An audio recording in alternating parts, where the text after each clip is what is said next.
5 terdakwa kasus pungutan liar yang ditangkap Satgas Sapu Bersih Pungutan Liar di Lokna, Aceh Besar, akhirnya bisa menghirup udara segar. Pasalnya, kelima terdakwa yang ditangkap di lokasi wisata Pantai Cemara kawasan Pulau Kapok, Gampong Muntikeng, Kecamatan Lokna pada Agustus 2019 lalu, kini statusnya menjadi tahanan rumah.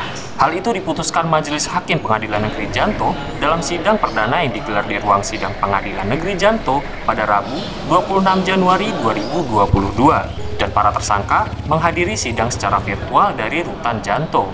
Sebelum para terdakwa diputuskan dari tahanan rutan ke tahanan rumah, Majelis Hakim terlebih dahulu mendengarkan bacaan dakwaan oleh Jaksa Penuntut Umum, Rais Aufar. Dalam dakwaan tersebut, JPU menyebutkan kronologi tertangkapnya para terdakwa oleh Satgas Saber Pungli di lokasi perkara pada Sabtu, 3 Agustus 2019 lalu.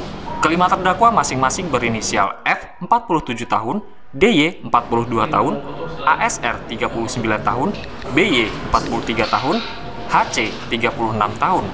Dan kelima terdakwa tersebut diancam hukuman pidana pasal 368 ayat 1, junto pasal 55 ayat 1 ke 1 KUHP. Usai sidang tersebut, penasihat hukum para terdakwa, Yulvan, mengatakan sangat mengapresiasi putusan hakim tersebut karena permintaan pihaknya agar para terdakwa dialihkan dari rutan menjadi tahanan rumah dikabulkan oleh majelis hakim. Tapi kami sangat apresiasi karena permintaan kami untuk dialihkan tahanan dari tahanan rutan di tahanan rumah sangat membantu para terdakwa karena mereka sebagai orang tua yang bertanggung jawab terhadap anak dan keluarga yang lain, mereka mencari nafkah dan juga secara kesehatan mereka juga kurang sehat.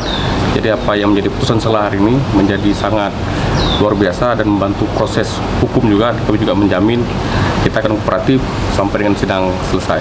Sementara itu, JPU menjelaskan bahwa sidang ini adalah sidang pertama. Para terdakwa dan penasihat hukumnya telah mengajukan penolakan. Pihak terdakwa maupun dari pihak penasihat hukum terdakwa tadi sudah mengatakan pada majelis akan mengajukan eksepsi, dan untuk agenda minggu depan pada hari Rabu sidang minggu depan itu akan dilanjutkan dengan agenda eksepsi dari penasihat hukum terdakwa. Dari Janto, Ahmad Nur Salam, Dialeksis TV.